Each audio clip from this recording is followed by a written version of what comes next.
Dieu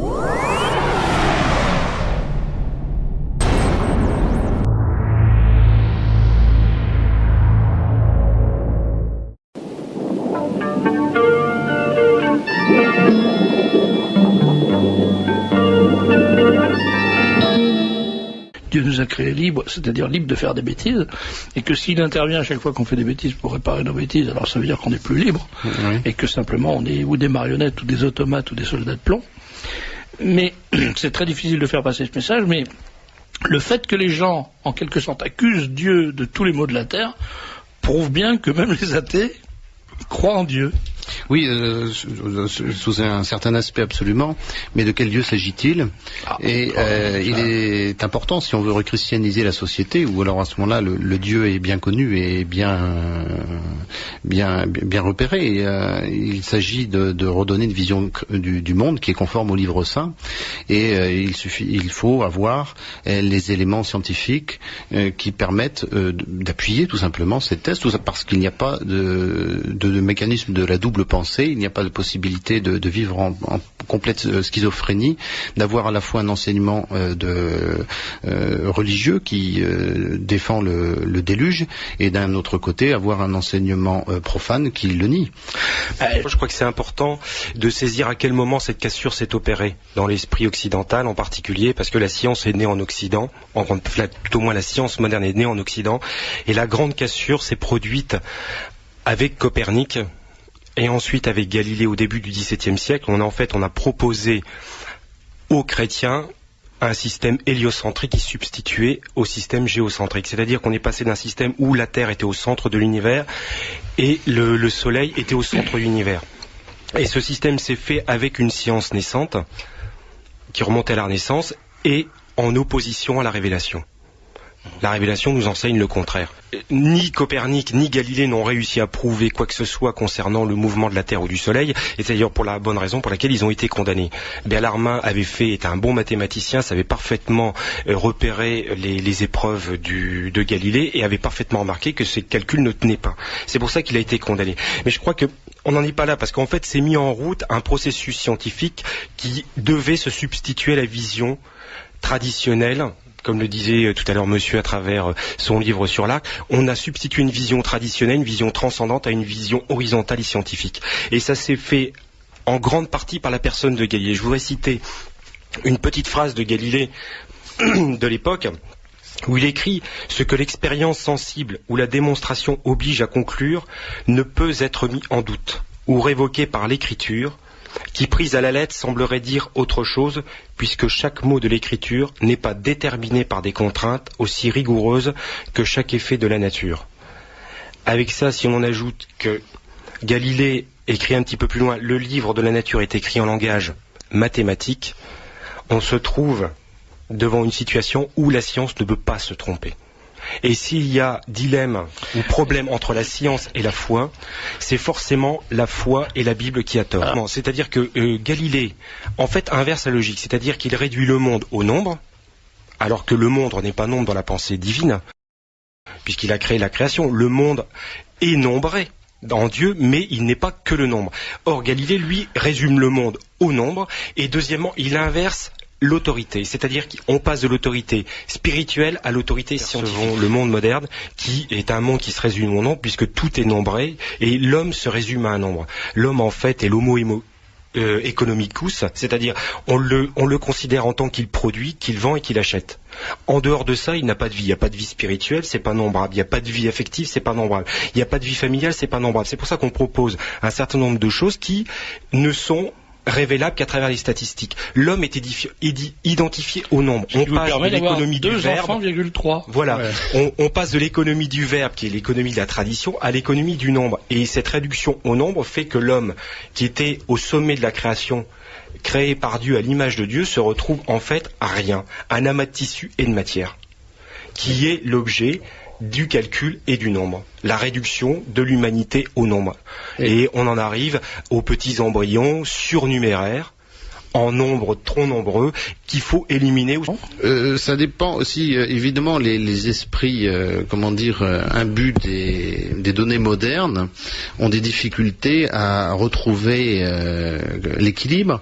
Et je crois, il y a une prophétie, je ne sais plus qui, dans la Bible, qui dit un jour viendra où les gens croiront à des fables. Et nous pensons qu'une bonne partie des données de la science moderne officielle constituent des fables. Et il est clair que lorsque l'on redonne une vérité qui était partagée par les pères de l'Église, cela fait très, très drôle, ça fait bizarre, effectivement. Pour bien comprendre, je dirais, le système poétique de la science, parce que tout le monde est convaincu qu'en fait la science ne dit que le vrai. Mais il suffit d'aller voir une conférence internationale sur le Big Bang, et puis voir l'assemblée de prix Nobel et de scientifiques payés par vos impôts, qui vous parlent du Big Bang, et on arrive à remonter à 10 puissance moins 37 secondes, c'est-à-dire une seconde divisée par 10 avec 37 zéros par derrière. Et on nous explique ce qui s'est passé à cet moment infime. Et là, tout le monde, on est en plein délire. C'est l'activité poétique à l'état pur. C'est ce qu'expliquait Marcel Decorte dans l'avenir dans l'intelligence en péril de mort. C'est une activité purement poétique. Elle n'a plus aucun lien. L'intelligence en péril de mort. C'est une activité purement poétique qui n'a plus aucun lien avec le réel. On a complètement coupé avec la conception aristotélicienne de la science pour tomber dans un idéalisme mathématique, un idéalisme de la quantité. Alors ces gens-là brodent, mais qu'est-ce qu'ils brodent? Qu'est-ce qu'ils nous racontent? Ils nous offrent une vision du monde qui est une alternative à la vision réelle et sacrée de la vie. Et Crombette s'intègre dans cette vision sacrée et biblique pour remettre les choses à leur place. Et il ne le fait pas contre la science, il le fait avec la science, mais il remet la science à sa place, c'est-à-dire sous l'autorité de la foi. Et Jean-Charles va nous présenter la géographie sacrée de Crombette. Oui, géographie divine. Alors, donc Fernand Crombette, qui est mort en 1970, à l'âge de 90 ans, qui était un homme de foi et un homme particulièrement brillant, est arrivé un petit peu incidemment. La Providence a voulu qu'il se mette à l'étude, alors qu'il ne cherche absolument pas à aucun moment à prouver la Bible. La Providence a voulu, sur le verset 12 du psaume 72, « Et Dieu notre roi dès avant les siècles a opéré le salut au milieu de la terre ». Et il a été interpellé, comme l'on dit maintenant, par cette phrase, puisque Jérusalem n'est pas au centre du monde. Or, la Bible dit l'inverse. Il a été très étonné.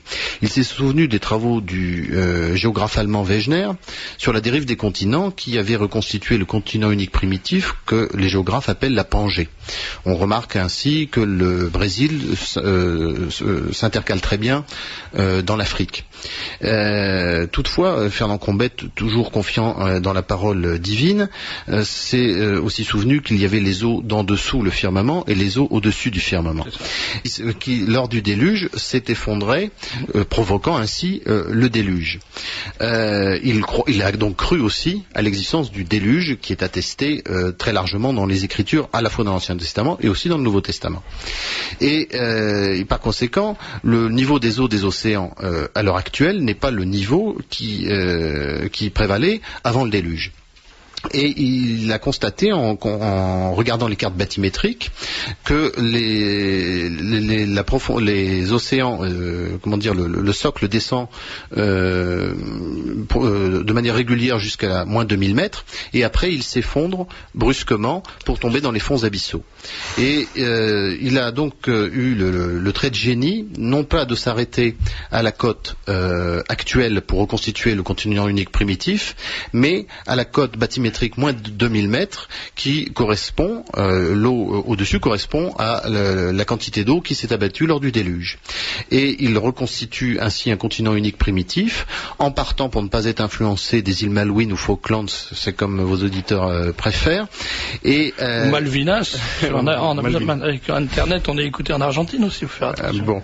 Et donc la reconstitution unique, la reconstitution qui représente près de 1000 pages de travail de Fernand Crombette, donne quelque chose d'absolument prodigieux. C'est un continent unique à 8 pétales et dont le centre est Jérusalem, parfaitement centré sur Jérusalem, et l'on retrouve les 4 fleuves dont il est question dans la Bible, dans la Genèse, le Tigre, l'Euphrate, le Fison et le Géant.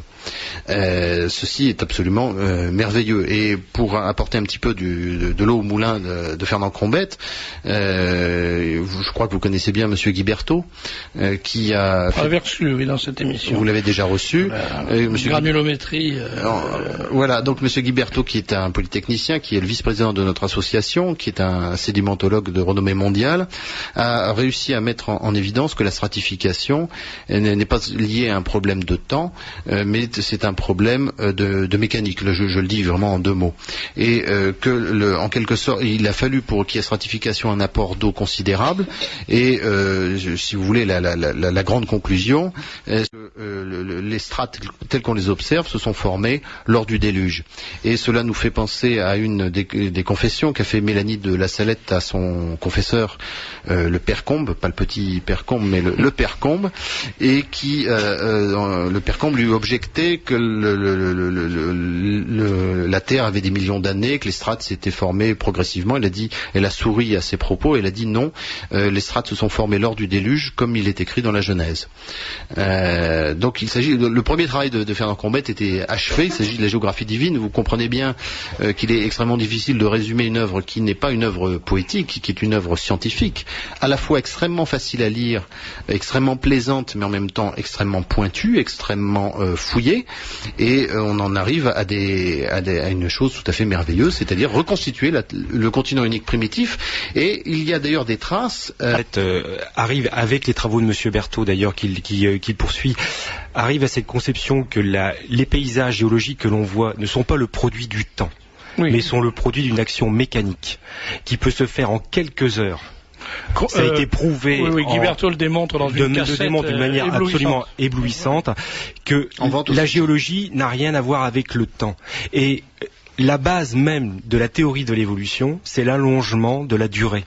Il était impossible, puisque de vue d'homme, d'âge d'homme, on n'avait jamais vu les espèces évoluer, il fallait donner du temps au temps pour pouvoir se permettre de voir les espèces passer l'une dans l'autre. C'est-à-dire que l'expérience échappait à l'homme.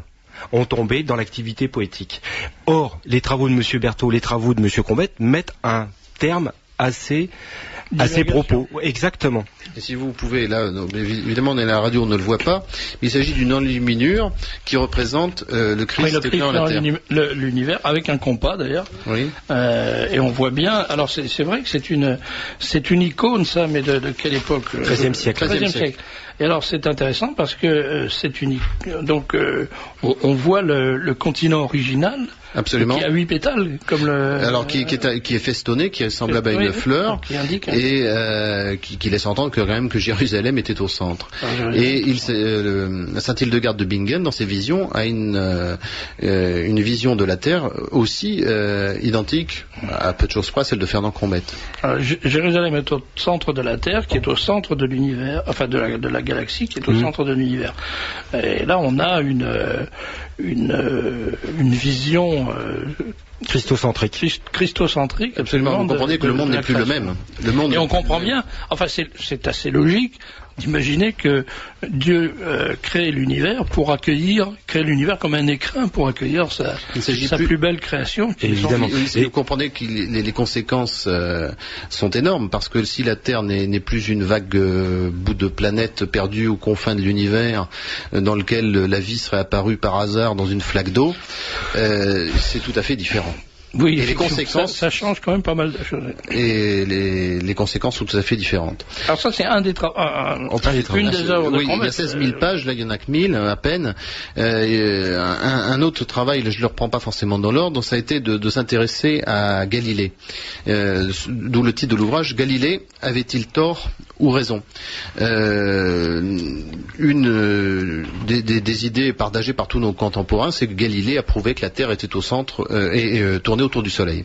Or, comme l'a dit M. Dilly tout à l'heure, la Terre, Galilée était incapable d'apporter le moindre commencement de preuve à ce qu'il avançait, ainsi que Copernic. C'est d'ailleurs ce que remarque Arthur Koestler, qu'on ne peut pas soupçonner d'être un fondamentaliste catholique, qui, dans les Somnambules... Ou alors c'est nouveau. la même sorte. Qui, dans les somnambules, avait bien démonté le mythe Copernic. Et il a repris toute une somme de travaux, dont les expériences de Michelson et Morley, les 2 premiers prix Nobel de physique américains, ainsi que les expériences de Michelson et Gale. On va rentrer dans les détails, mais en fait le sujet est loin d'être terminé, et il n'y a pas de preuve formelle de la rotation, aussi curieux que ça puisse paraître. Mais enfin, si quelqu'un est capable de les apporter, nous les étudions, mais je crois qu'il y a suffisamment de personnes chez nous qualifiées, dont un docteur en astronomie, et il n'y a pas de preuve formelle de la rotation de la Terre autour du Soleil.